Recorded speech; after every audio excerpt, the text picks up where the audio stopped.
Your deepest promise is tested at the cost of everything you hold dear. This is the razor's edge of Dharma, the ancient principle of righteous duty that forms the heart of timeless Hindu stories. We are about to journey through epic narratives where kings sell themselves, heroes give away their greatest protections, and love literally argues with death. By the end, you will have a new lens to view your own toughest choices, seeing them as part of an age-old dance between personal desire and what is right.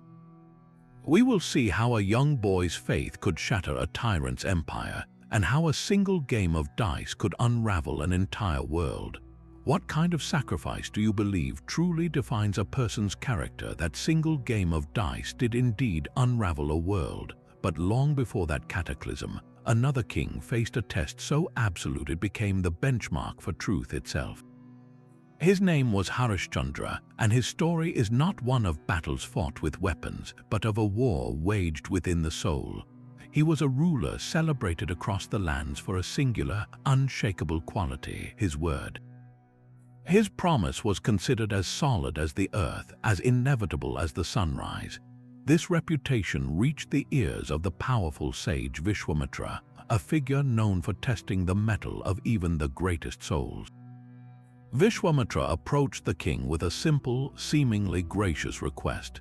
He asked the king to grant him a gift, anything he wished, as a demonstration of his famed generosity and integrity.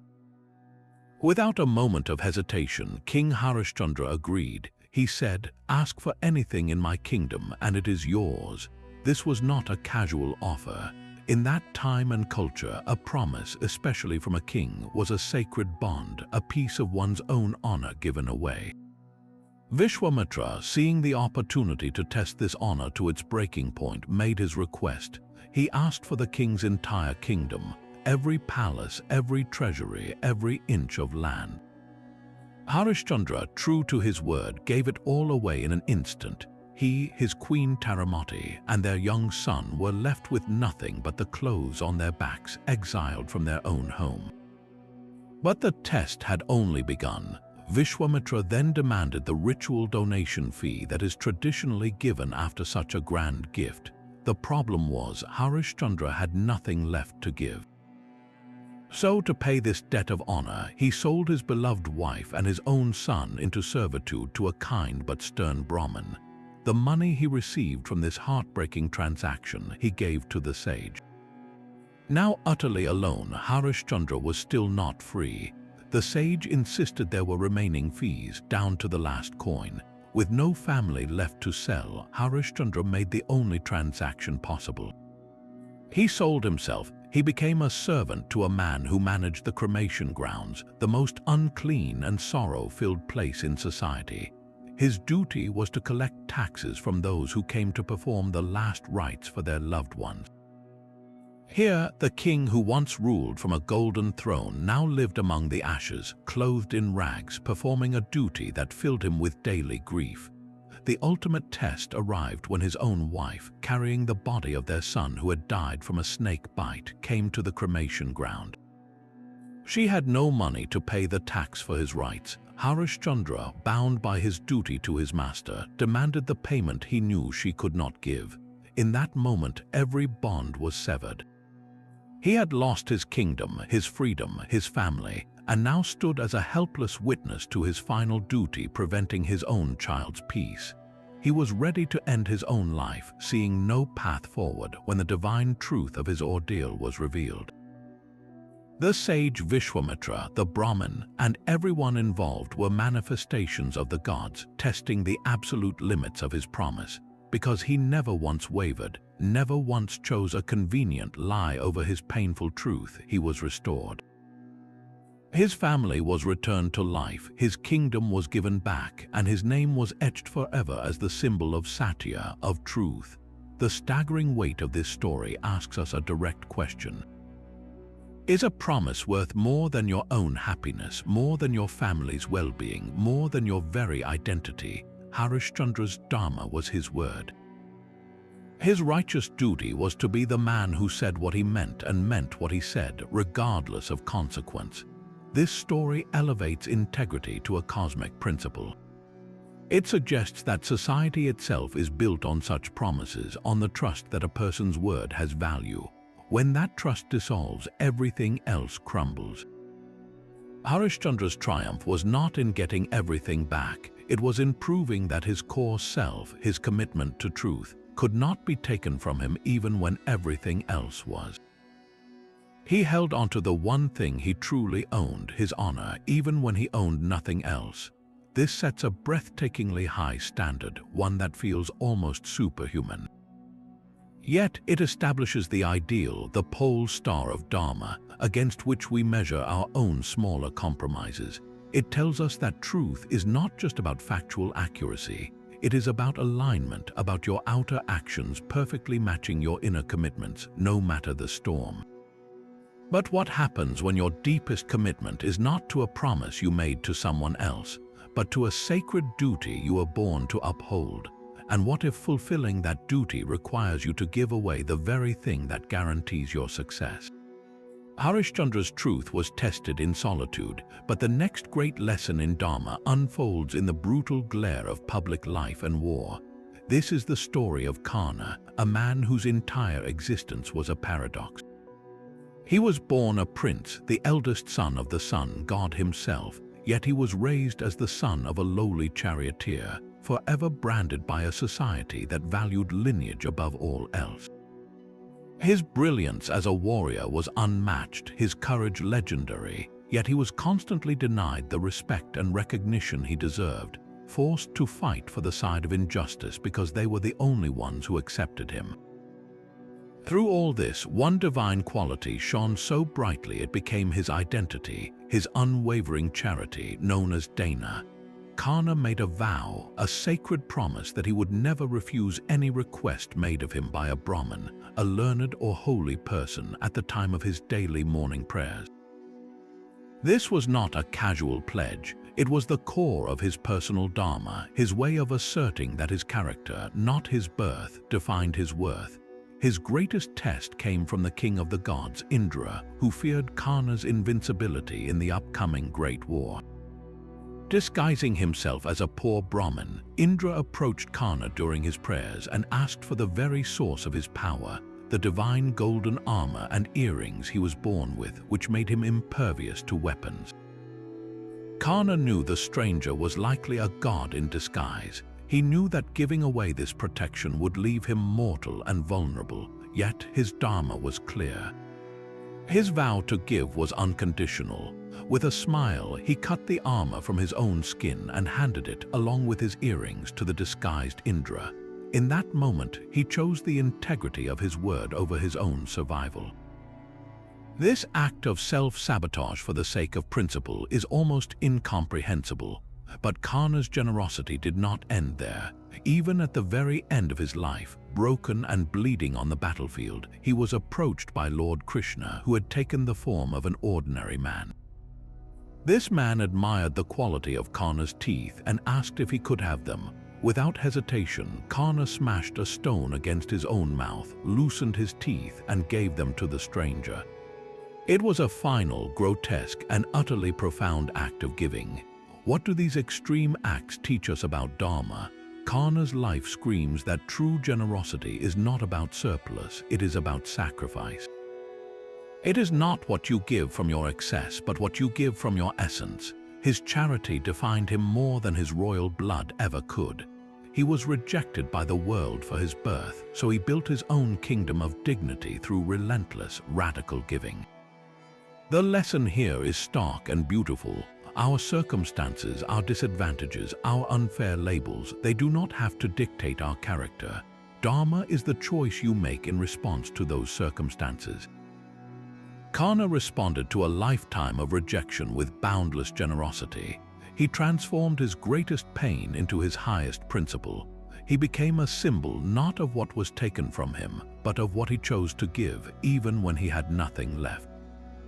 This moves us from the Dharma of keeping a promise to the Dharma of embodying a virtue, of becoming that virtue so completely it consumes you.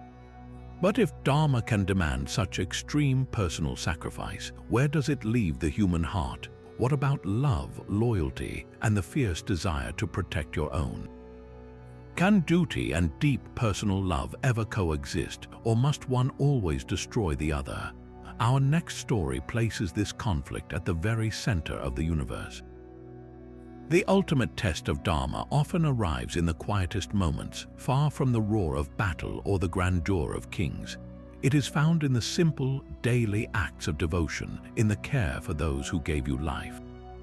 This is the story of Shravana Kumar, a young man whose entire world was defined by two people, his elderly, blind parents. They were his universe, and his dharma, his sacred duty, was to serve them with every fiber of his being. In a time when pilgrimage was a profound spiritual journey, Shravana's parents expressed a deep desire to visit holy sites. Unable to see or walk the long distances, they were prepared to let their wish remain unfulfilled. But for Shravana, their wish was his command. He crafted a unique solution, a yoke with two large baskets. He placed his mother in one basket and his father in the other, and he carried them, walking thousands of miles on foot. He was their eyes, their legs, their strength. He would walk all day, find a serene spot by a river at dusk, gently set the baskets down, and then begin his service. He would fetch water, prepare their meal, massage their tired feet, and tell them stories of the landscapes they passed through, painting pictures with his words so they could see through his eyes. His life was an unbroken circle of selfless love. One evening, as they camped near a forest, his parents were thirsty. Shravana took his water pot and went to the nearby river.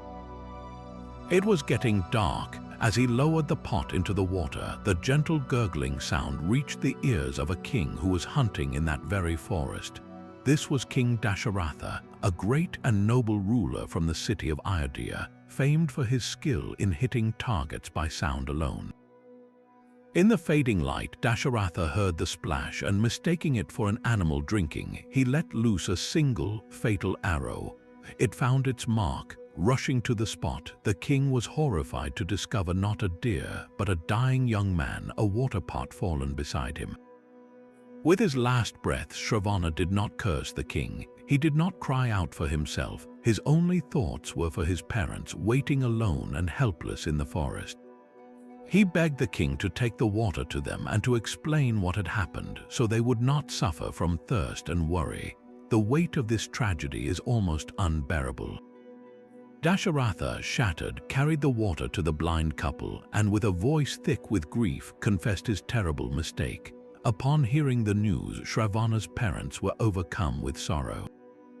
Before they died of a broken heart, they placed a curse upon Dasharatha, that he too would one day die of the pain of separation from a beloved son. This curse would later manifest when his own son, Rama, was exiled to the forest for 14 years, a separation that ultimately led to the king's death. The story of Shravana Kumar is a cornerstone of Dharma known as Matru Pitru Bhakti, the devotion to mother and father. It establishes service to one's parents as a foundational pillar, not just of a good family, but of the entire cosmic and social order. Why is this duty held in such supreme regard? Because it is the most direct form of gratitude, the repayment of an unpayable debt. Your parents gave you this life. They nurtured you when you were utterly helpless. Caring for them in their time of need is the natural, righteous circle of life. Shravana's dharma was so pure, so absolute, that his death was not a defeat, but a testament that shook a kingdom and altered a king's destiny. It teaches that the smallest unit of society, the family, is where dharma must first be practiced with perfection. If duty fails here at this most intimate level, how can it hold in a court or on a battlefield? The ripple from his loss set in motion the epic sorrows of the Ramayana, proving that no act, however private, is without consequence in the vast web of karma.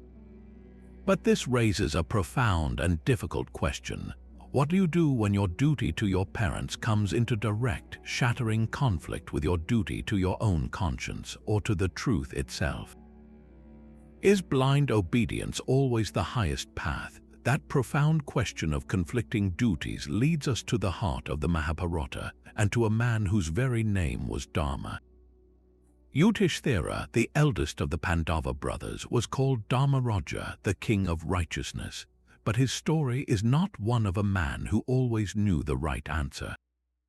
It is the story of a man perpetually tormented by the right question, a soul caught in the relentless current between what is easy and what is just. His life was a masterclass in moral complexity, where every virtue seemed to have a devastating cost. We see this most starkly in the infamous game of dice. His cousin Duryodhana, consumed by jealousy, devised a cruel trap. He invited Yudhishthira to a game of chance, knowing the king's two great weaknesses, his fondness for gambling and his unshakable commitment to duty. Once Yudhishthira sat at the board, he was bound by the Kshatriya Dharma of the time, the warrior's code that demanded he accept a challenge and honor the rules of the game. He could not simply walk away, step by catastrophic step, lured by the illusion of winning back his losses. Yudhishthira gambled away his entire kingdom, the freedom of his brothers, and finally himself and their shared wife, Draupadi. His commitment to the form of duty, to the rules of the challenge, blinded him to the larger duty of protecting his people and his family from a manifestly evil scheme. This was not a failure of his character, but a tragic collision of dharmas, where one righteous principle was weaponized against another. The consequence was 13 years of bitter exile for his entire family, a direct result of his choice to uphold his word as a player in a rigged game. Yudhishthira carried this agony with him every day of that exile. He was a king without a kingdom, a protector who felt he had failed to protect. He constantly questioned his own decisions, his righteousness tinged with a deep human sorrow. This culminates in his final and most famous test. After the great war and a long life, Yudhishthira, now an old man, begins a final pilgrimage to the Himalayas to ascend to heaven. His only companion is a stray dog who faithfully follows him.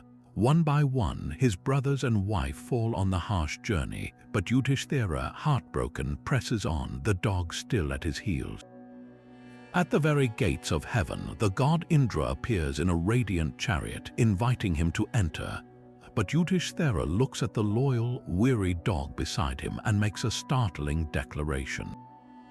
He says he will not enter any heaven that forbids the company of a devoted creature who has shared his suffering. He is prepared to turn away from eternal bliss for the sake of this one humble being. In that instant, the dog transforms into the god Dharma, his divine father. The test was never about the journey, it was about compassion. Yudhishthira's Dharma was proven not by his grand sacrifices in war, but by his refusal to abandon the lowliest of companions for his own gain. This is the ultimate nuance of his character. Yudhishthira's righteousness was not a state of perfect action. It was a direction, a relentless orientation of the soul toward justice, truth, and compassion, even when he stumbled along the path. He teaches us that Dharma is not about being infallible. It is about the conscious, daily choice to get back up after a moral failure, to let your conscience be your loudest guide, and to extend kindness even when it costs you everything you think you deserve. His legacy is that the king of duty is, first and always, a servant of the heart. Yudhishthira's compassion for a stray dog reveals a profound truth, that the highest duty is often a quiet allegiance to the heart. But what happens when that allegiance is torn between the heart of a husband and the duty of a king? This is the agonizing paradox embodied by Lord Rama, revered as Maryada Purushottam, the ideal man who perfectly upholds Dharma. His life is a blueprint for righteous conduct, yet it contains a decision that has echoed through centuries with sorrow and debate. It begins with a father's promise. King Dasharatha, bound by a vow to his wife Kaikeyi, is forced to exile his beloved heir Rama to the forest for 14 years and crown a different son. Rama, upon hearing this, exhibits no anger, no resistance.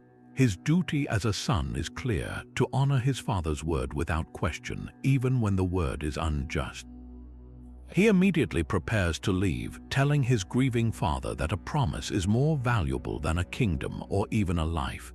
This act establishes the first pillar of his Dharma, filial obedience and unwavering commitment to truth, even when it costs him his throne and his home. He leaves for the forest with his wife Sita and his loyal brother Lakshmana, embracing a life of hardship to preserve his father's honor. The story, of course, does not end there. After Sita is abducted by the demon king Ravana and Rama rescues her following an epic war, they return to Ayodhya in triumph. Rama is crowned king, and for a moment a happy ending seems assured. But then a whisper begins to circulate among the citizens of Ayodhya. They speak of Sita's long captivity in another man's palace. Despite her absolute purity and devotion, the mere shadow of doubt about a queen's reputation begins to erode the people's trust. Here, Rama faces the ultimate collision of his dharmas. As a husband, his duty is to protect, cherish, and stand by his innocent wife. But as a king, his Raj Dharma, his sovereign duty, is to uphold the moral order and maintain the unwavering faith of his subjects, for a king's legitimacy is the bedrock of a stable society. In his mind, the two duties become irreconcilable. With a heart described as breaking but a resolve of iron, he makes the devastating choice. He asks his brother Lakshmana to take the pregnant Sita to the forest and leave her there, effectively abandoning her to uphold the perceived purity of the throne. The personal cost is catastrophic. Rama rules a prosperous kingdom, but he rules alone, a man perpetually shrouded in a private grief that no public celebration can touch. He performs his royal duties flawlessly, but the love of his life is gone, sacrificed on the altar of his responsibility. This moment is perhaps the most challenging in all of these wisdom stories. It forces us to ask a brutally difficult question: does the greater good ever justify a profound personal wrong? Rama's story argues that from the perspective of Raj Dharma, sometimes it must. The king is not a private individual. His body and his family are seen as extensions of the state. Any scandal, any doubt could destabilize the entire social fabric, leading to chaos. His sacrifice was not of Sita's life, but of their life together for what he saw as the welfare of all. The lesson here is not about the rightness of the act, but about the unbearable weight of the choice itself. It illustrates that leadership at the highest level can demand a terrible loneliness, where personal happiness must be subsumed by perceived public necessity. It shows Dharma not as a gentle path, but as a steep and rocky climb where the right decision offers no solace, only the cold comfort of duty fulfilled. This complexity makes Rama not a distant, perfect statue, but a deeply relatable figure of tragic nobility. He embodies the idea that to hold the reins of power is to sometimes crush your own heart in your hand for a peace you will never personally enjoy.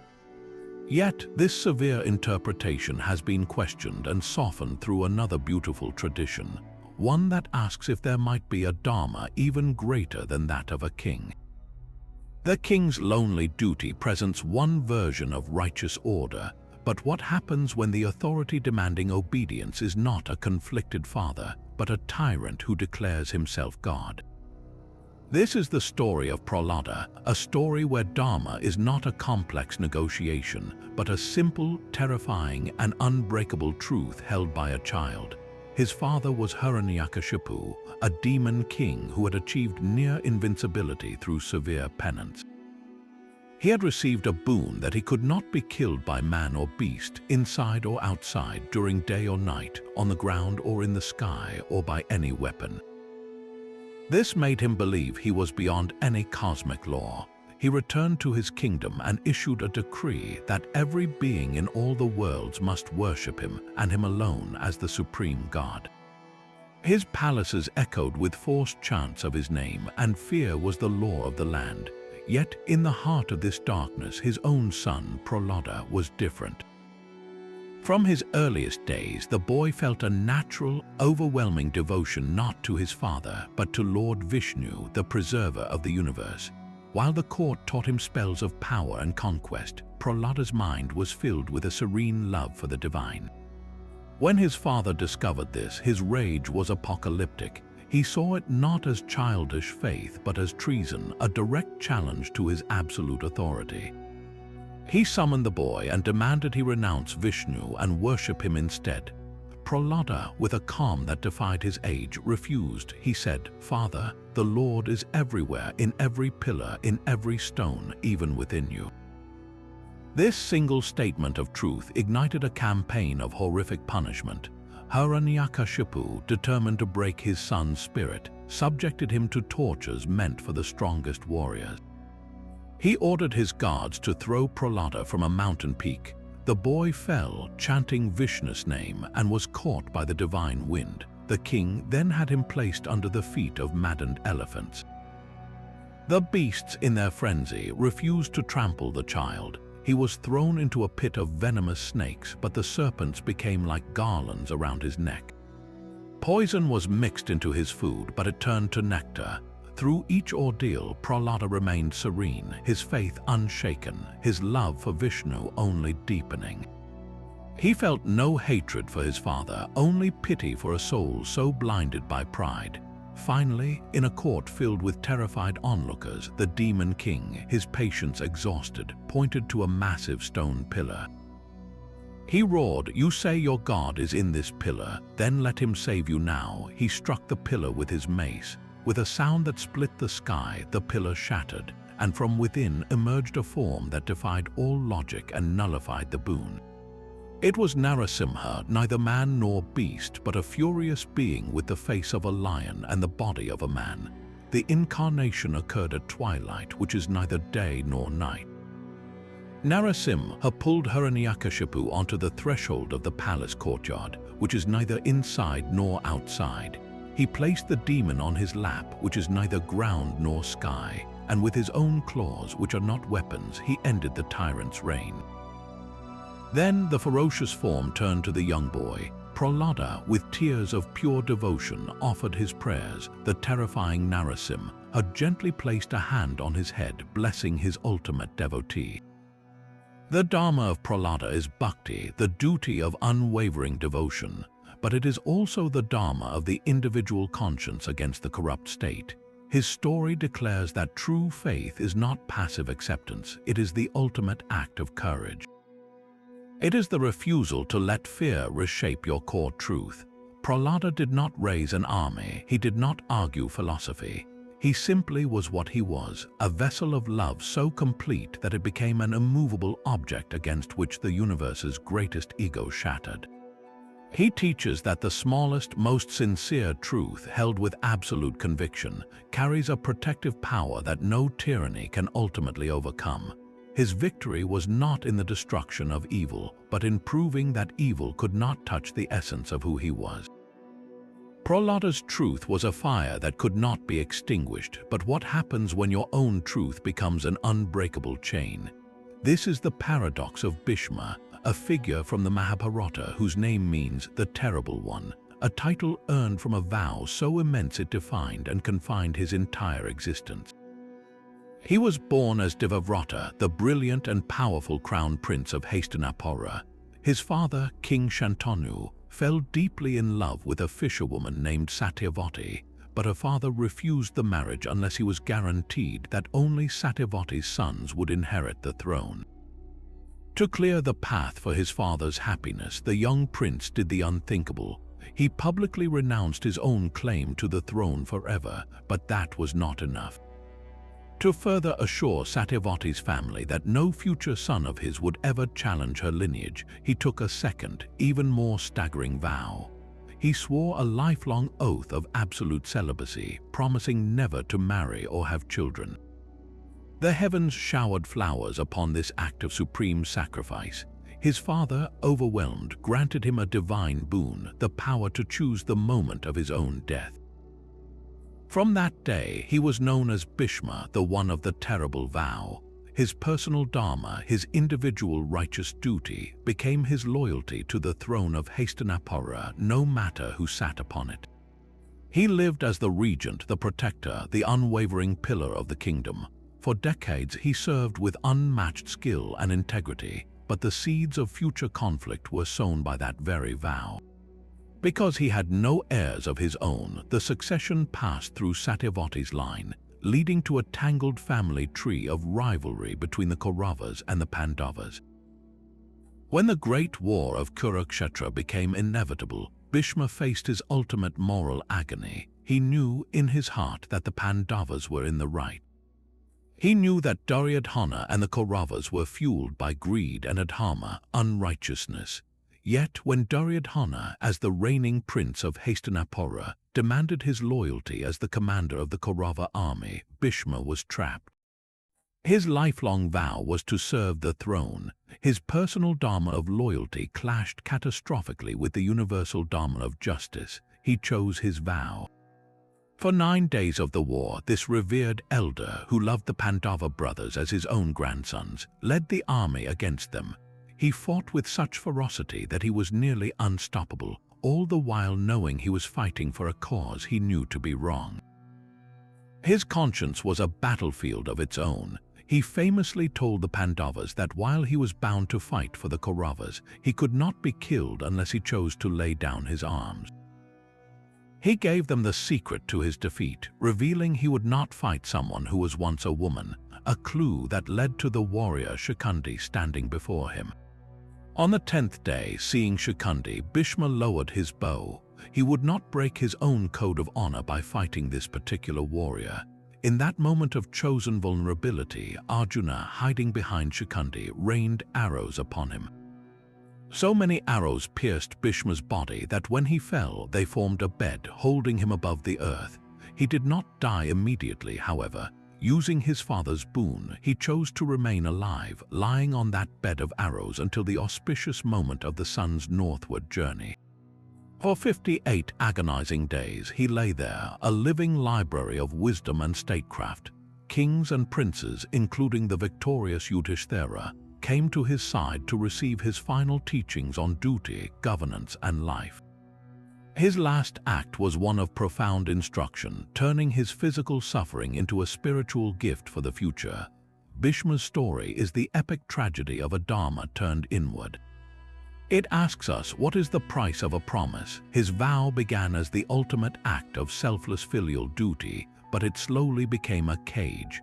His loyalty was not to the spirit of righteousness, but to the letter of his own word and the symbol of the throne. He shows us that a vow, no matter how noble its origin, must be examined under the light of a higher truth. Blind loyalty, even when wrapped in honor, can lead a good man to enable great evil.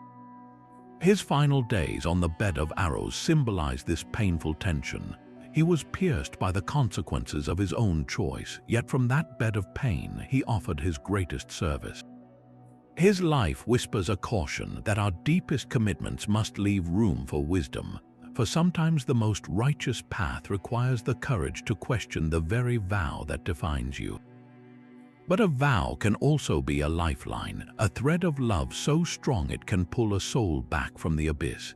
This is the story of Princess Savitri, a tale where Dharma is not a burden, but a fierce and clever light that outshines even the final darkness. Savitri was a woman of extraordinary intelligence and beauty, but when the time came to choose a husband, she refused all the princes who sought her hand.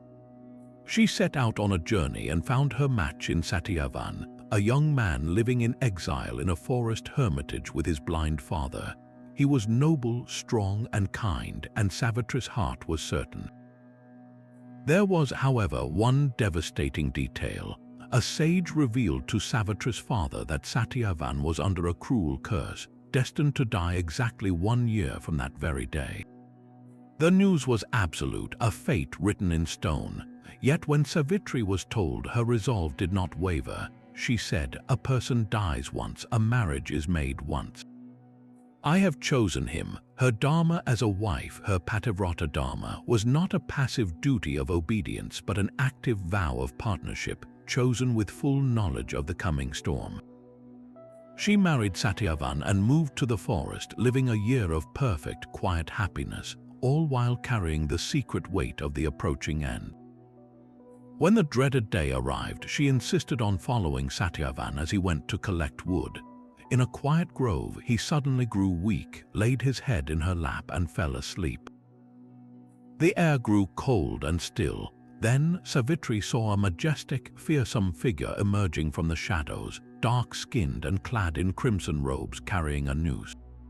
It was Yama, the god of death himself. Yama bent down and with a gentle touch drew out a tiny, thumb-sized spirit from Satyavan's body, securing it with his noose. He then turned and began to walk south toward the land of the ancestors. Savitri gently laid her husband's head down and stood. She began to follow the god of death. Yama, surprised, turned and spoke. His voice was like distant thunder. "Princess, you must turn back. The duties of the living are here. You cannot follow where I go. Perform the last rites for your husband and let your journey with him end." Savitri, with profound respect, replied, "Lord, where my husband goes, I must go. This is my highest duty and my deepest love. Separation from him is a path I cannot take." Her words were so filled with righteous devotion that Yama, impressed, offered her a boon, anything except the life of Satyavan. Savitri, thinking quickly, asked for the restoration of her father-in-law's eyesight and kingdom. Yama granted it and again urged her to return, but Savitri continued to follow, her steps matching his. Moved by her unwavering devotion, Yama offered a second boon. This time, she asked for her own father to be blessed with 100 sons to continue his lineage. Yama granted this too, and once more asked her to stop her pursuit. Still, Savitri walked behind him, her silent presence a powerful testament to her vow. Finally, Yama, astonished by this mortal woman's courage and purity, offered a third and final boon, again with the condition that she not ask for her husband's life. Savitri bowed her head and made her request. She said, "May I be blessed with 100 sons to carry on our family and bring me joy." Yama, without thinking, said, "So be it." The moment the words left his lips, Savitri smiled. She said, "Lord of justice, you have granted me 100 sons, yet how can I bear them without my husband by my side? You have kept your condition, for I did not ask for his life. I only asked for the natural consequence of his life being restored. To grant my boon, you must return Satyavan to me." Yama stood in stunned silence. Then a great booming laugh echoed through the twilight forest. He had been outwitted not by trickery, but by flawless logic rooted in pure Dharma. Savitri had honored him, followed the rules, and used the wisdom of her love to find a door where none seemed to exist. Yama, in admiration, loosened his noose. The tiny spirit light floated back to Satyavan's body. The god declared, "Woman of virtue, your husband will live a long and happy life with you. Your glory will be eternal." He then blessed her and vanished. Satyavan awoke as from a deep sleep, the color returning to his face. Hand in hand, they walked back to the hermitage where they found his father able to see and their lost kingdom restored. The story of Savitri shifts the axis of these ancient teachings. Here, Dharma is not a weight that bends the neck, but a force that straightens the spine. It is active, intelligent, and fiercely creative. She did not accept fate, she engaged with it. She did not merely mourn, she negotiated. Her devotion was her strength, and her clarity of mind was her weapon. She teaches that righteous determination, when paired with wisdom and unwavering intent, can dialogue with destiny itself. It offers a profound message of hope that the universe respects a love that is also a promise, a duty that is also a bond, and a truth spoken not in defiance, but in perfect alignment with the cosmic law of cause and consequence. She walked behind the god of death not to fight him, but to remind him of the power of a life fully pledged to love's duty. The stories of Harishchandra, Karna, and Savitri are not about a single commandment etched in stone. They are a living conversation across centuries, each voice adding a different note to the same profound melody. That melody is Dharma, and its central theme is this: righteous action is never one size fits all. It is a dynamic principle, a sacred dance between your fixed duties and the fluid reality of the moment. It is the king's promise weighed against the father's love, the warrior's charity tested by his own survival, and the wife's devotion clever enough to outwit death itself. These narratives do not hand you a rule book, they hand you a mirror asking you to see the many roles you play, the many promises you hold, and the courage required to honor them when the world seems set against you. The true lesson woven through every tale is resilience. It is the strength to stand by your truth when you stand to lose everything, as Harishchandra did. It is the integrity to let your character define you, not your circumstances, as Karna proved. It is the compassion that refuses to abandon the vulnerable, which Yudhishthira chose even at heaven's gate. And it is the sheer creative courage to find a righteous path where none seems to exist. The brilliant Savitri showed when she followed the god of death not with a sword but with wisdom. These are not relics of a forgotten age, they are tools for the heart offered to us now. In a world of endless choice and constant noise, the ancient question of Dharma remains startlingly urgent.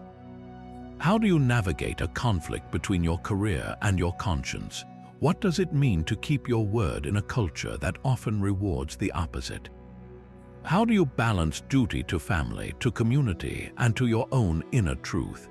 The struggles of these kings, warriors, and devotees are, in essence, our struggles amplified to a mythic scale. They remind us that our daily choices, however small, are part of this same eternal story about who we are and what we stand for. So we leave you with this invitation for reflection.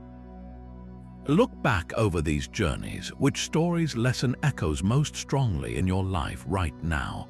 Is it the weight of a promise you must keep, the call to generosity when you feel you have little to give, or the need to defend a quiet truth against a louder power? Share your thoughts in the comments below. We would love to hear which resonance you find. And if you wish to continue exploring how ancient wisdom can illuminate modern life, consider subscribing for more journeys into the stories and traditions that shape our world. Thank you for listening.